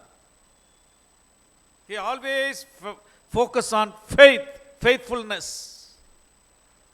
அந்த உத்தம தன்மையிலிருந்து மாறல. சில நேரங்களில் கிறிஸ்தவ ஜீவியத்தில் நமக்கு நடக்கிற நம்முடைய செயல்பாடுகளை நம்மளால கண்ட்ரோல் பண்ண முடியாது. we cannot control our actions. நம்மளால கண்ட்ரோல் பண்ண முடியாது. ஆனால் ஒன்று நம்மளால் செய்ய முடியும். but we can control our reactions. நாம் எப்படி பதில் கொடுக்கிறோம், நம்ம எப்படி ரியாக்ட் பண்ணுறோம் என்பதை நம்மளால் கண்ட்ரோல் பண்ண முடியும். நமக்கு எதிராக நடக்கிறத நம்மளால் ஒன்றும் பண்ண முடியாது. we cannot control any actions by others, but we can control the reactions from us. நம்மிடம் வருகிற செயல்பாடுகளை நம்ம கண்ட்ரோல் பண்ணலாம். the response, நீங்கள் எப்படி பதில் கொடுக்குறீங்க. யோசேப்புடைய பதில் என்ன? குடும்பம் வெறுத்த போது, சகோதரர்கள் வெறுத்த போது, குடும்பத்தின் உறவுகள் அவரை நிராகரித்த போது,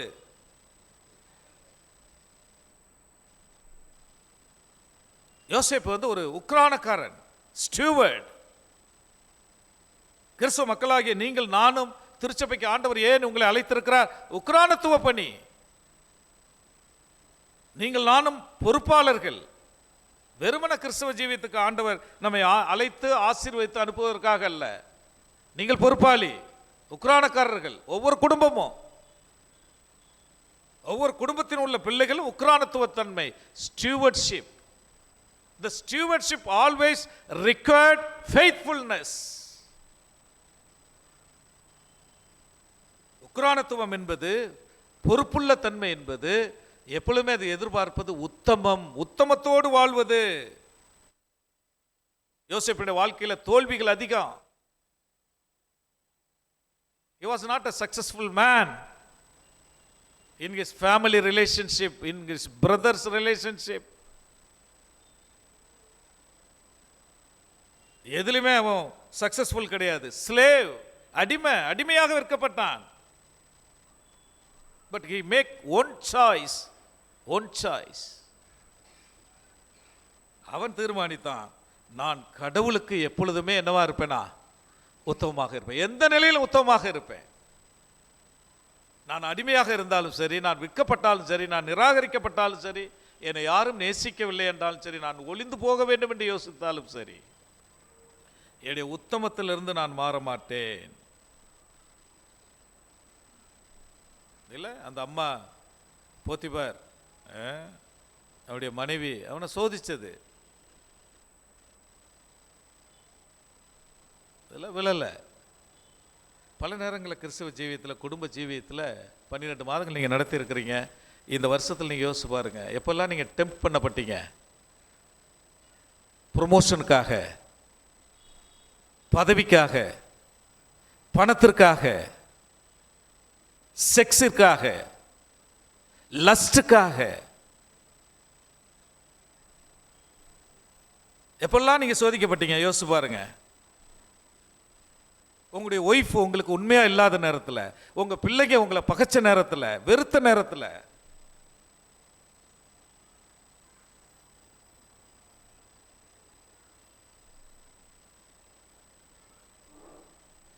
பொதுவாக மனிதர்கள் நாம we are seeking excuses. என் கோபத்துக்கு நான் ஒரு காரணம் தேடுறேன். நான் சோதிக்கப்படுகின்ற பொழுது என் கழுத்தை பிடிக்கின்ற பொழுது, நெருக்கப்படுகின்ற பொழுது என் உத்தமத்தை இழக்கின்றேன். என் கோபத்துக்கு ஒரு நியாயம் கற்பிக்கின்றேனா? என்னுடைய ஒழுக்கம் கெட்ட வாழ்க்கைக்கு ஒரு நியாயத்தை நான் கற்பிக்கிறேன். என் மனைவி நேசிக்கல, ஆகவே நான் வெளியே போயிட்டேன். என் மனைவி நேசிக்கல, ஆகவே நான் குடிக்க ஆரம்பிச்சிட்டேன். நான் போதவஸ்தை பயன்படுத்த ஆரம்பிச்சிட்டேன். என் பெற்றோர்கள் என்னை நிராகரிச்சிட்டாங்க, ஆகவே நான் போதைக்கு அடிமை ஆயிட்டேன். அட என்னடா இது குடும்ப வாழ்க்கை வெறுக்குது என்று ஒழுக்கம் கட்டு போயிட்டேனா? என்னடா வீட்டுக்கு போனா மனைவி நச்சு நச்சுங்கிற.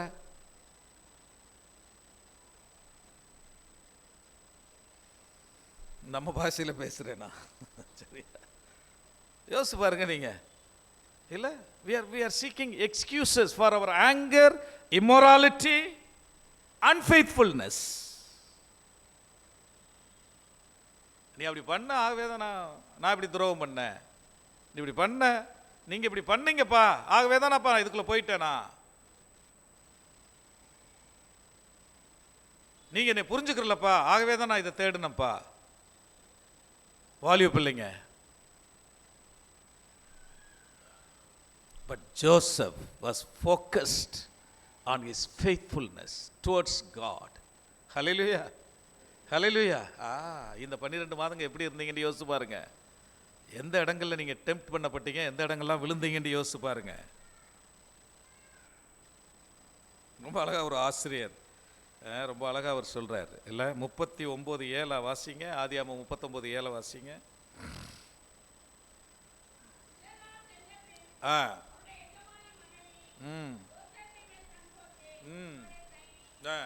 வாசிங்க தொடர்ந்து.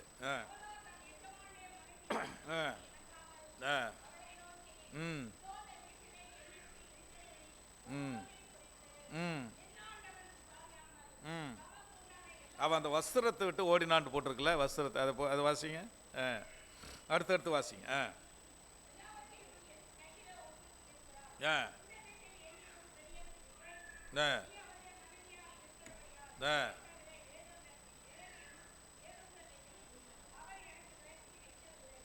நான் அந்த வசனத்தை கேட்டேன், நீங்க ஃபுல்லா வாசிட்டு வாசிங்க யாராவது. இல்ல இல்ல, வஸ்திரத்தை விட்டு சரி சரி போதும். இது வந்து ஒரு ஒரு சம்பவம், ஒரு லஸ்ட் இல்லையா, ஒரு இச்சை. பட் நம்ம வாழ்க்கையில் இது எல்லா விதத்துலையும் நம்ம யோசிப்போம். நான் ஒரு ஒரு ஒரு ஆண் வந்து குடிக்கிறாரு. ஏன் குடிக்க அடிமையான? என் மனைவி சரியில்லை, குடும்பம் சரியில்லை, நோ எக்ஸ்கியூசஸ். ஒரு கிறிஸ்தவன் போதவஸ்தை யூஸ் பண்றான், நோ எக்ஸ்கியூசஸ். வேற ஏதாவது, அது எது வேண்டாலும் இருக்கலாம் அந்த உலகத்தில்.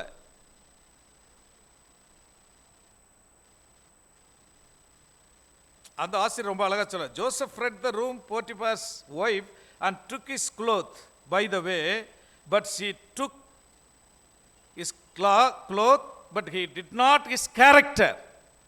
வஸ்திரத்தை பிடிச்சுக்கிட்டா அவனுடைய குணாதிசயத்தை ஒண்ணுமே பண்ண முடியலைங்கிற. ரொம்ப அழகா போட்டிருக்கு. by the way, but she took his cloth, he did not his character.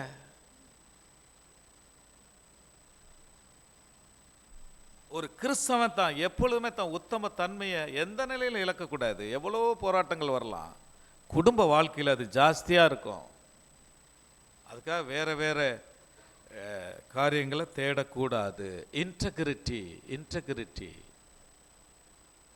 யோசேப்பினுடைய அந்த உத்தம தன்மை அவனை உச்சத்துக்கு கொண்டு போய். Integrity is keeping my commitment even after the circumstances which with I made the commitment have changed.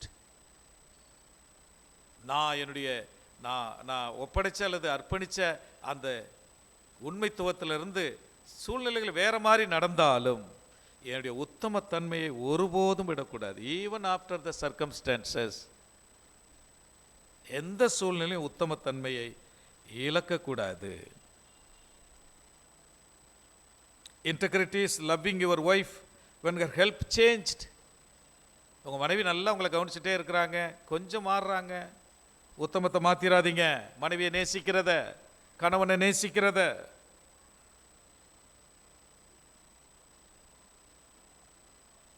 Integrity is being faithful. When you are around, you will be cheated. உங்களை யார் ஏமாற்றாலும் வஞ்சித்தாலும் உங்கள் உண்மைத்தன்மையிலிருந்து வெளியில் போகாதீங்க. உங்களை யாராவது கனவீனம் பண்ணினாலும் உங்கள் உத்தமத்தன்மத்திலிருந்து நீங்கள் மாறாதீங்க. Joseph was a man of integrity. Is focus on his faithfulness. எந்த நிலையிலும் அவனை தவறாக ஜெயிலில் போட்ட போதும், அல்லது சகோதரர்கள் அவனை விற்ற போதும், அல்லது போத்திபாருடைய மனைவி தவறாக குற்றம் சாட்டின போதும், அவன் அடிமையாக இருந்தாலும், ஜெயிலில் இருந்தாலும், காட்டி கொடுக்கப்பட்டாலும், நிராகரிக்கப்பட்டாலும், அவன் எப்பொழுதுமே தன் உத்தமத்தன்மையை விடவே இல்லை. ஆக இந்த 12 மாதங்களில் நீ ஒரு தீர்மானம் எடுக்கணும். ஆண்டவரே, ஒருவேளை நான் அந்த 12 மாதங்களில் தவறி இருக்கேன், என் மனைவிக்கு, என் கணவனுக்கு, என் பிள்ளைகளுக்கு, பெற்றோருக்கு, ஈவன் திருச்சபை உறவுகளில் கொஞ்சம் உத்தமத்தை நான் இழந்திருக்கேன்.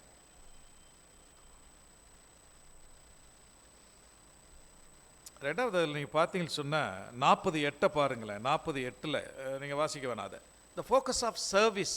அதாவது அவன் உத்தமத்தில் இருக்கின்ற பொழுது அந்த வேலையில் முயன்று நிற்கின்றார். அந்த பணியை ஒருபோதும் அவன் காம்ப்ரமைஸ் பண்ணலை. சர்விங் அதர்ஸ், மற்றவர்களுக்கு சேவை புரிவதில் நிற்கவே இல்லை. இல்லை, ஒரு அம்மா வந்து சொன்னாங்க சபையில், ஐயா நான் வந்து ஊழியம் செய்ய விரும்புகிறேன். சரி வாங்கம்மா செய்யுங்கன்றார் அந்த ஐயா பாஸ்டரு. இல்லையா, இந்த ஊழியம் செய்ய விரும்புகிறேன், இந்த ஊழியம் செய்ய விரும்புகிறேன். செய்யுங்கம்மா, தாராளமாக செய்யுங்கம்மா, ரைட். இல்லையா, நீங்கள் வந்து முன்னாடி நின்று நான் இந்த ஊழியத்தை செய்ய வேண்டிய என்ன பண்ணுங்க, கொஞ்சம் ரெக்கக்னைஸ் பண்ணி என்னைய சொல்லுங்கய்யா அப்படின்னு. நம்முடைய உத்தமத்தன்மையெல்லாம் அப்படி தான் இருக்குது. ஏதாவது முன்னின்று நமக்கு மாலை மரியாதை துண்டுகள்லாம் போட்டு அப்படி கொடுத்தா தான் நம்முடைய உத்தமத்தன்மைகள்லாம். சரியா, நான் பார்க்குறேன் சபைகளில் கொஞ்சம் நல்லா செயல்படுறாங்க. அந்த பொறுப்புகள் முடிஞ்ச உடனே அதுக்கப்புறம் அவங்கள சர்ச்சிலே பார்க்க முடியல. எல்லாம் ரொம்ப பயங்கரமாக இருக்குது இன்றைக்கி. திருச்சபையிலே இப்படிப்பட்ட உறவுகள் இல்லைன்னா வெளியில் எப்படி எதிர்பார்க்க முடியும்? நீங்கள் யோசிச்சு பாருங்கள். இன்டெகிரிட்டி, the internal integrity, எனக்குள்ளே இருக்கிற உத்தமம். Joseph focused on his faithfulness. Whether he is in prison or slave, எந்த நிலையில் இருந்தாலும் அவன் உத்தமத்தை ஒருபோதும் இழக்கவில்லை என்பதை நீங்கள் நானும் அறிந்து கொள்ள. 41:25 அவன் உறுதியாக பிடிச்சிருக்கான். God was in control. அவன் கடவுள் எல்லாத்தையும் கட்டுப்பாட்டில் வைத்திருக்கிறாரு. அவரை மிஞ்சி எது நடக்காது, அதுல உறுதியா இருந்தான். ஆகவே அவன் உயர்த்தப்பட்டான். Integrity will promote him.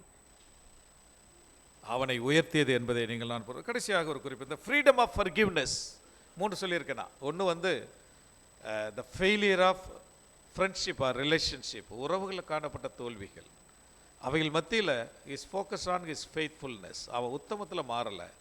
ரெண்டாவது, அவன் மன்னிப்பில் சுதந்திரவாளியாக இருந்தான். ஃப்ரீடம் ஆஃப் ஃபர்கிவ்னஸ், விட்டு கொடுப்பதில், மன்னிப்பதில், ஏற்றுக்கொள்வதில், அன்பு பாராட்டுவதில் ரொம்ப தாராளத்துவம். யோசேப்பினாலே மன்னிப்பு தான். அவருடைய லைஃப்பில் காணப்பட்ட மிகப்பெரிய காரியம் ஃபர்கிவ்னஸ். 2 காரியம் நடக்குதுங்க நீங்கள் மன்னிக்கும் போது. பிறரை மன்னிக்கும் போது, விட்டு கொடுக்கும் போது, கசப்பு இல்லாமல் நீங்கள் வாழ பழகும் போது 2 காரியம் நடக்குது. ஒன்று, இந்த ஃபர்கிவர் வில் ஃபைண்ட் ஃப்ரீடம். முதல்ல எனக்கு சுதந்திரம், நான் ஃப்ரீ ஆயிடுறேன், எனக்கு சமாதானம். என்ற எந்த விதத்துலையும் கசப்பு இல்லை, பகை இல்லை, வெறுப்பு இல்லை. நான் அதுலேருந்து வெளியில் வந்துடுறேன்.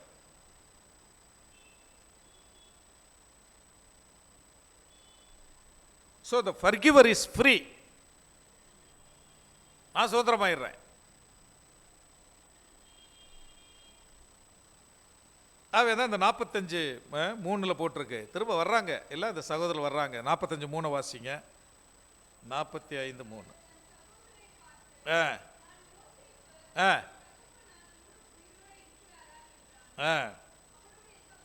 5 வாசிங்கம்மா. 45:5 ம் ஆ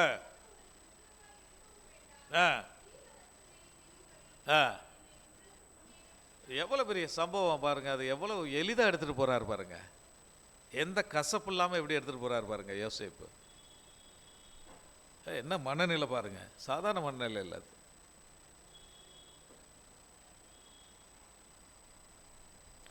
அதே மாதிரி 50-20 போட்டிருக்கு, 50-20 போட்டிருக்கு, வாசிங்க. நீங்கள் எனக்கு தீமை செய்ய நினைத்தீர்கள். ஆ ஆ பார்த்தீங்களா, எந்த கசப்பும் இல்லை. இன்ஃபேக்ட் அவங்க அழனும் இவர் அழுகிறாரு, யோசேப்பு தான் அழுகிறாரு. இவ்வளவு மட்ட ரகமாக இருக்காங்களே கர்த்தருடைய பிள்ளைங்க, இவ்வளோ தூரம் நம்ம புரிஞ்சு கொள்ளாமல் இருக்கிறாங்களே. ஒருவருக்கொருவர் மன்னிங்கள், நம்ம கொலோசியரில் வாஸ்தவம், ஒருவருக்கொருவர் மன்னிங்க. ஸோ அந்த ஃபர்கிவர் இஸ் ஃப்ரீ. என் பக்கத்தில் வாங்க, ஏன் என்னை நெருங்க பயப்படுறீங்க, என் அருகில் வாங்க, கிட்ட வாங்க.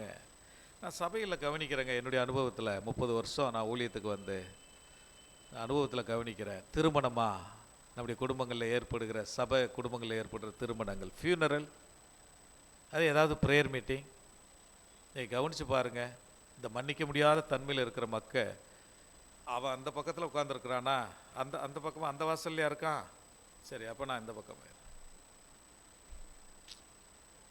அவன் அந்த கியூலையா உட்காந்துருக்கா, அந்த ரோலையா, நான் இந்த பக்கம், சரி அப்படியே நான் பின்னாடி உட்காந்தாலும் அவன் வரதுக்குள்ளே என்ன பண்ணிடுறேன்னா எந்திரிச்சு போயிடுறேன். அப்படியே திருமணங்களில், ஃபியூனரலில், ப்ரேயர் மீட்டிங்கில், எனி செலிப்ரேஷன்,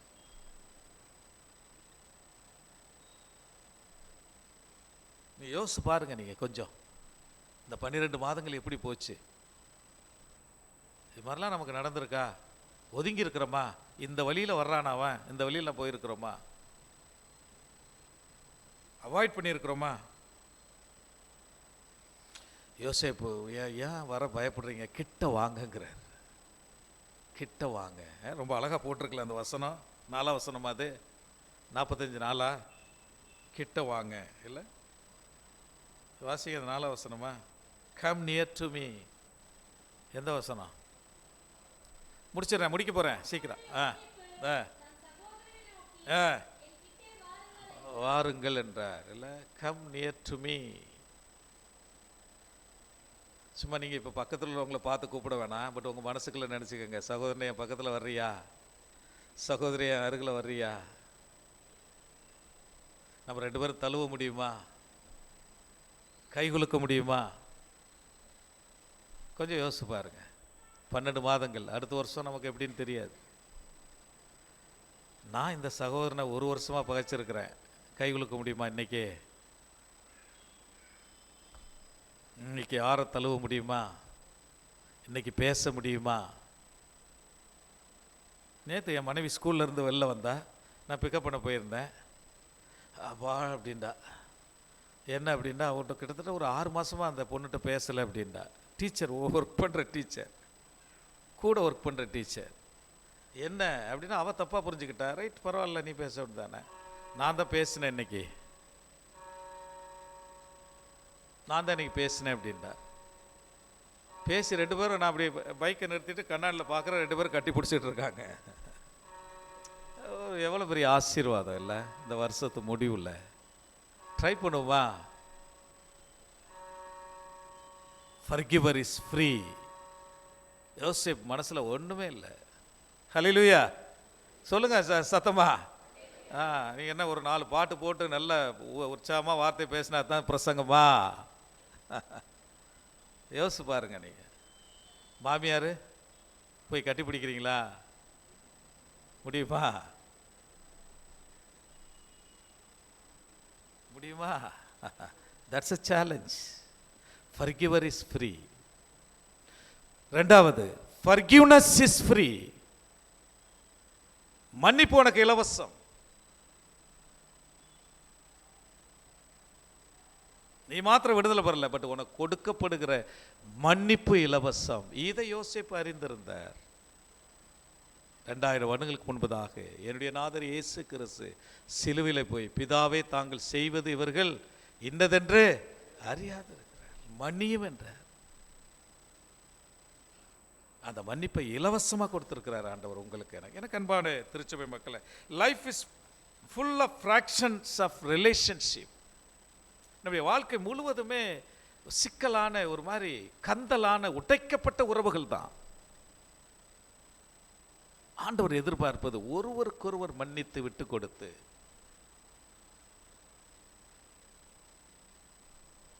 ஒரு ஆத்தர் ரொம்ப அழகா சொல்றாரு, அதை சொல்லி நான் அந்த கோட் சொல்லி முடிச்சிடுறேன். To forgive is to set a prisoner free. நல்லா பாருங்க, to forgive is to set a prisoner free and to discover that the prisoner was you. ரொம்ப ஆழமான கோட் அது. To forgive is to set a prisoner free. மன்னிக்கிறது ஒரு சிறைப்பட்டவனை விடுவிக்கிறது. அதை கூர்ந்து கவனிச்சுட்டா, to discover that the prisoner was me. அந்த சிறைப்பட்ட ஆள் யார் தான்? நான் தான். ஆகவே வாழ்க்கை முழுவதும் உடைக்கப்பட்ட உறவுகள். யோசேப்பு அவருடைய வாழ்க்கையில் மன்னித்த நிலைமையில் அவன் காணப்பட்டான். அவன் கடவுளுக்கு உத்தமமாக இருந்தான். வாழ்க்கையில் வருகிற தோல்விகள், பிரச்சனைகள் மத்தியில் அவன் உத்தமத்தை காத்து கொண்டான். அவன் குடும்பத்தில் ஒரு சிறந்த நபராக தன்னுடைய சகோதர சகோதரிகளை திரும்ப ஏற்றுக்கொண்டு அந்த எகிப்து தேசத்தில் அவர்களுக்கு வாழ்வளிக்கின்ற, ஜீவரட்சணை கொடுக்கின்ற ஒரு நபராக அவர் மாறினார். அப்படிப்பட்ட கிருபைகளை இந்த வருடம் நமக்கு ஆண்டவர் இம்மட்டும் தந்திருக்கிறார். புதிய வருடங்களில் அப்படிப்பட்ட கிருபைகளை பெற்று ஜீவிக்க திருச்சபையாக உங்களை ஆண்டவர் அன்போடு அழைக்கிறார். பிதா குமாரன் பரிசுத்தாவின் நாமத்தினாலே ஆமென்.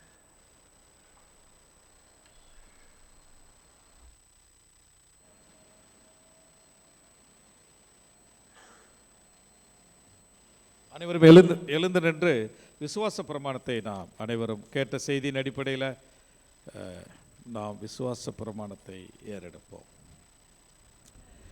வானத்தையும் பூமியும் படைத்த சர்வ பிதாவாகிய தேவனை விசுவாசிக்கிறேன். என்னுடைய ஒரே குமாரன் என்னுடைய நாதர் இயேசு கிறிஸ்து பிறந்தார்.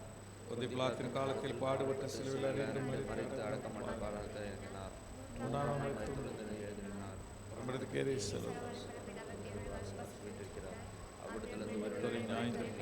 வருவார். பரிசுத்தாவியை விசுவாசிக்கிறேன். சரீரம் நித்திய ஜீவனம் என்று விசுவாசிக்கிறேன். ஆமென். திருச்சபையார் அமர்படி அன்போடு கேட்டுக்கொள்ளக்கூடிய திருச்சபைக்கான அறிவிப்புகள்.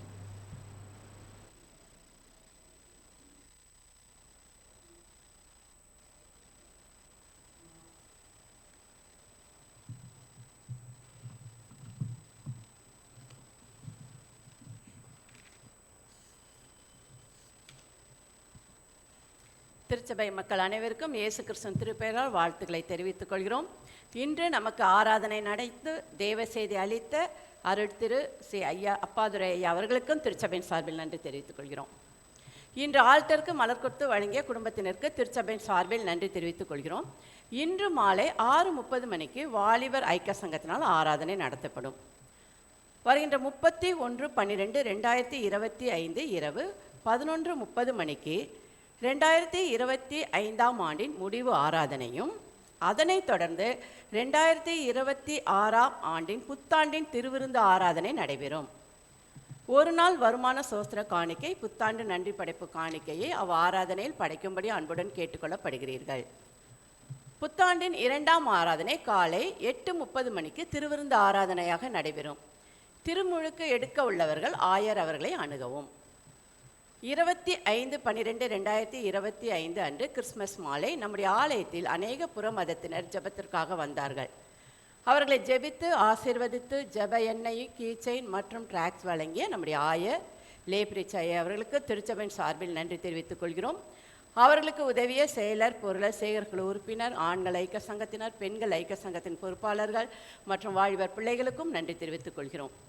கிறிஸ்மஸ் தாத்தா வேடமணிந்து அனைவருக்கும் மகிழ்வித்து சாக்லேட் வழங்கிய திரு MD செல்வராஜ் ஐயா அவர்களுக்கும் திருச்சபையின் சார்பில் நன்றி தெரிவித்துக் கொள்கிறோம். வருகின்ற 4/1/2026 காலை ஆராதனை உடன்படிக்கை மற்றும் திருவிருந்து ஆராதனையாக நடைபெறும். சபையோர் திருவிருந்தில் குடும்பமாக பங்கு பெற அழைக்கப்படுகிறீர்கள். வருகின்ற 2/1/2026 வெள்ளிக்கிழமை மாலை 6:30 மணிக்கு பெண்கள் ஐக்கிய சங்கத்தினர் ஆலயத்தில் கூடி ஜெபிப்பார்கள். ஆராதனைக்கு பின் சேகர குழு உறுப்பினர் சற்று நேரம் தங்கி செல்லும்படி கேட்டுக்கொள்ளப்படுகிறீர்கள். காணிக்கை விவரம்:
இவ்வாரத்தில் பிறந்த நாளை காண்பவர்கள்: 28/12/2025 இன்று திரு எஸ். ஜான்சன் ராஜசேகர், திரு பிரேம் எட்வின், திரு ஜோசப் ஞானவொளி, செல்வி பரிபூர்ணம் தேபோரால்.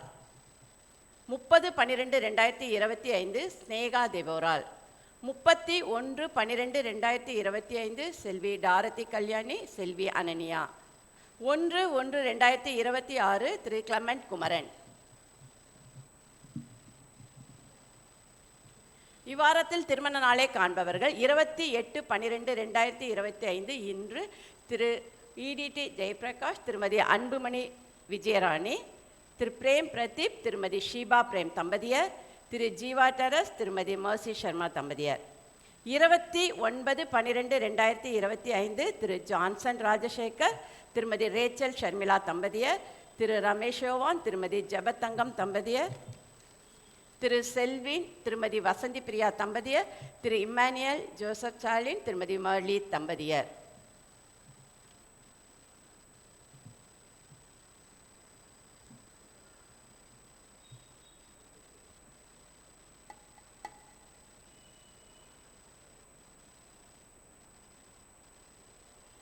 ஒரு சிறிய அறிவிப்பு நம்முடைய தமிழ்நாடு அரசின் மூலம் வந்துள்ளது.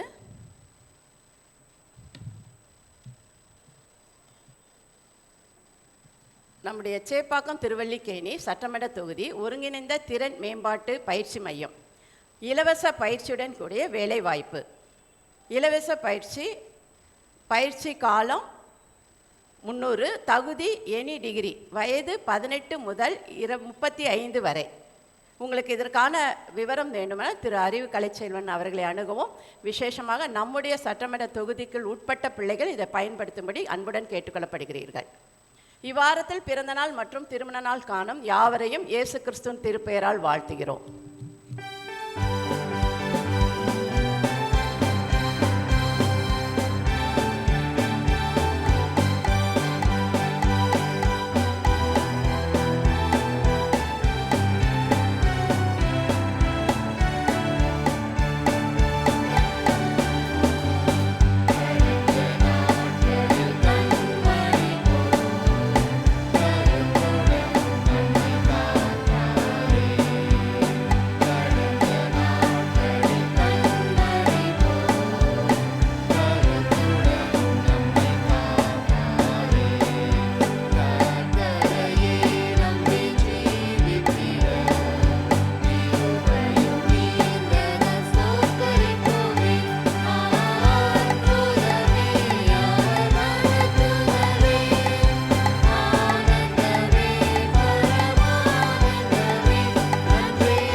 திருமண நாள் மற்றும் பிறந்த நாளை கண்டுகளிக்கின்ற பிள்ளைகளை திருச்சபையின் சார்பில் வாழ்த்துகின்றோம், ஆசீர்வதிக்கின்றோம். அவர்களுக்காக ஜெபிப்போம். காலங்களையும் நேரங்களையும் அது கரத்திலே வைத்திருப்பவரே, அதினதின் காலத்தில் நேர்த்தியாய் நம்முடைய கிரிகளை வெளிப்படுத்துகிறவரே, இந்த நாளிலும் எங்களுடைய திருச்சபை அன்பர்களுக்காக, குறிப்பாக பிறந்த நாளையும் திருமண நாளையும் கண்டுகளிக்கின்ற அருமை பிள்ளைகளுக்கு உடைய சமூகத்தில் வருகின்றோம். இந்த ஒரு வருட காலமாக நீர் கரம் பிடித்து நடத்தி வந்த கிருபைகளுக்காய் நன்றி. ஒரு புதிய வருடத்துக்குள்ளே அடியெடுத்து வைக்கிற முடிய பிள்ளைகளை ஆசீர்வதியும். இதே போல் அநேக பிறந்த நாட்களையும் திருமண நாட்களையும் கண்டு மகிழ நீர் உதவிச்சோன்னு ஜெபிக்கிறோம். கர்த்தாவே, வருடத்தை நன்மையினாலும் கிருபினாலும் முடிசூட்டுகிற ஆண்டவர், இந்த பிள்ளையுடைய பாதைகள் நெய்யாய் பொலிய உதவி செய்யும். நீ சொன்னீரே, உன் ஆயுசு நாட்களுக்கு தக்கதாய் உன் பலன் இருக்கும் என்று சொன்ன தேவன், உடைய பிள்ளைகள் இந்த பூமியில் நீர் கொடுக்கிற ஆயுஷ் நாட்களுக்கு தக்கதாய் சரீர பலன், ஆவிக்குரிய பலன் பெற்று ஜீவிக்க நீ கிருபை பாராட்டும். தொடர்ந்து குடும்பமாய் தனிப்பட்ட நபர்களாய் ஆசீர்வதி. இந்த ஆராயிலே பங்கு பெறுகிற ஒவ்வொரு இறைமக்களையும் உடைய கரத்திலே தருகிறோம். ஆண்டவரே, இந்த சகல பரிசுத்தவானுடைய இந்த திருச்சபையின் இறைமக்களை உடைய கரத்திலே தரு. 12 மாதங்கள் நீ கரம் பிடித்து நடத்திருக்கு. நீர் எவ்வளவு நல்லவர் சுவாமி, எவ்வளவு நீர் வல்லவர், நீ எவ்வளவு போதுமானவராய். எங்களுடைய வாழ்க்கையில் காணப்பட்ட தோல்விகள், அவைகள் மத்தியிலும் எங்களுடைய உத்தமமில்லாத தன்மைகள், மன்னிக்க முடியாத தன்மைகள், இவைகள் மத்தியிலும் நீர் எங்களை கரம் பிடித்து நடத்தி இந்த 12 மாதங்கள் நீர் எங்களை கொண்டு வந்து நிறுத்தியிருக்கிறீர். நன்றியுள்ள இதயத்தோடு முடி சமூகத்தில் அமர்ந்திருக்கும். நன்றி நன்றி நன்றி நன்றி என்று கொடான கோடி நன்றிகளை ஏறெடுக்கிறோம் சுவாமி. எங்களை ஆசீர்வதித்து அனுப்பும் ஆண்டவரை. இந்த ஆறாலை பங்கு பெற்ற இறைமக்கள் ஒவ்வொருவரையும் ஆசீர்வதியும். 1000 குடும்பத்தாரையுடைய கரத்தருகிறோம். இன்னும் உற்சாகமாய் உமக்கண்டு உழைக்க பிழைக்க அவருக்கு வேண்டிய எல்லா விதமான கிருபையும் பலனையும் தந்தரலாம். இந்த கமிட்டியையும் ஆண்டவரே, செயலாற்றுகிற கமிட்டியையும், இது திருச்சபையின் செயலர் பொருளர் கமிட்டி அங்கத்தினர்களுடைய கரத்தில் தருகிறோம். ஆசீர்வதியும் சுவாமி. தொடர்ந்து வழிநடத்தும். அவள் போடுகிற திட்டங்கள் நோக்கங்கள்லாம் நிறைவேற்றி தாரும். இந்த நாளில் அடியனையும் கொண்டு வந்து இந்த திருச்சபையில் நம்முடைய வார்த்தைகளை பகிர்ந்தளிக்க, இந்த ஆராதனை நடத்த எனக்கு கொடுத்த கிருபைக்காக உமக்கு நன்றி செலுத்துகிறோம். 12 மாதங்கள் ஊழியத்தில் கரம் பிடித்து நடத்தினரே உமக்கு நன்றி, கொடான கொடி ஸ்தோத்திரம் செலுத்துகிறோம். தொடர்ந்து நடத்தும் சுவாமி. இயேசுவின் நாமத்தில் ஜெபிக்கிறோம் நல்ல பிதாவே, ஆமென். மீண்டும் ஆண்டவருடைய நாம மகிமைக்காகவும் நம்முடைய நன்றி படையல்களை நாம் படைக்கும் வண்ணமாகவும் நாம் அனைவரும் எழுந்து நின்று கீர்த்தனை 21 பாடுவோம். அப்பொழுது நம்மையும் நம்முடைய காணிக்கையிலும் ஆண்டவருக்கு அர்ப்பணிப்போம். கீர்த்தனை 21.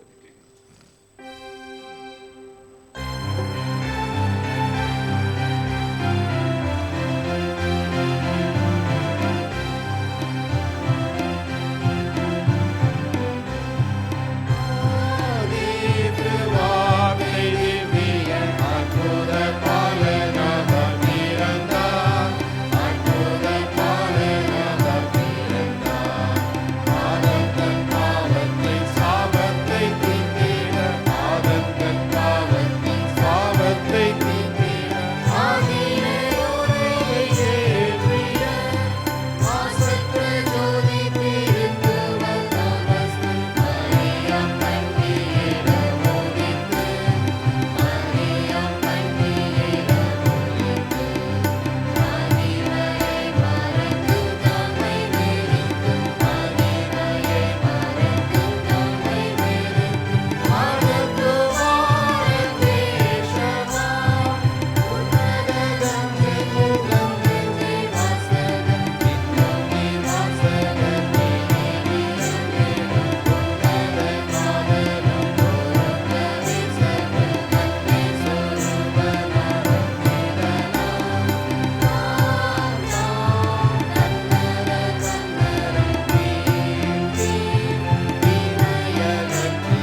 கர்த்தர் உங்களோடு இருப்பாராக. கர்த்தாவே எங்களுக்கு இரங்கும், கிறிஸ்துவே எங்களுக்கு இறங்கும். கர்த்தாவே எங்களுக்கு இரங்கும். ஜெபம் செய்வோம். பரமண்டல இருக்கிற எங்கள் பிதாவே, உம்முடைய நாமம் பரிசுத்தப்படுவதாக, உம்முடைய ராஜ்யம் வருவதாக, உம்முடைய சித்தம் பரமண்டலத்திலே செய்யப்படுவதால் பூமியிலே செய்யப்படுவதாக. நல்லங்கப்பத்தை எங்களுக்கு இன்று தாரும். எங்களுக்கு விரோதமாக குற்றம் செய்ய நாம் மன்னிக்கிற போல குற்றங்களை எங்களுக்கு மன்னியும்.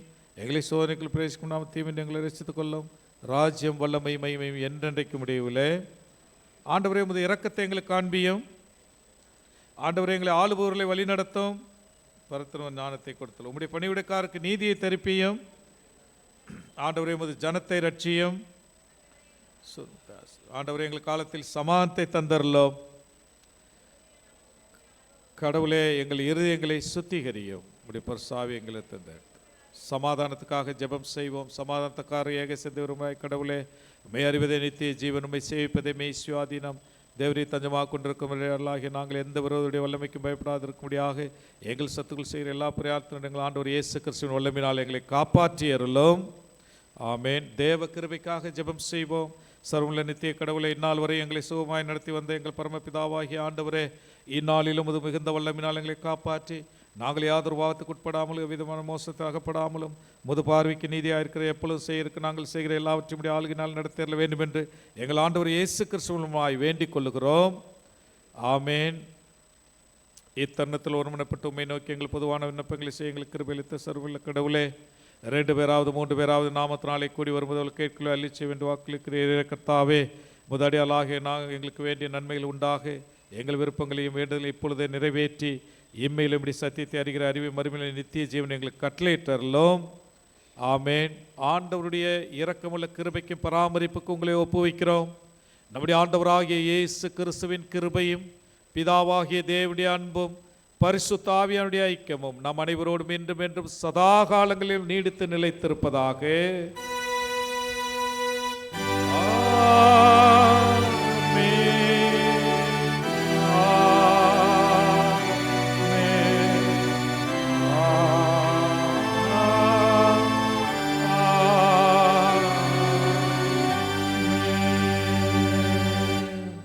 ஆராதனை முடிவு பாடலாக மங்களகவி 2 பாடுவோம். கர்த்தர் தந்த ஈவுக்காக.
கர்த்தர் உங்களோடு இருப்பாராக.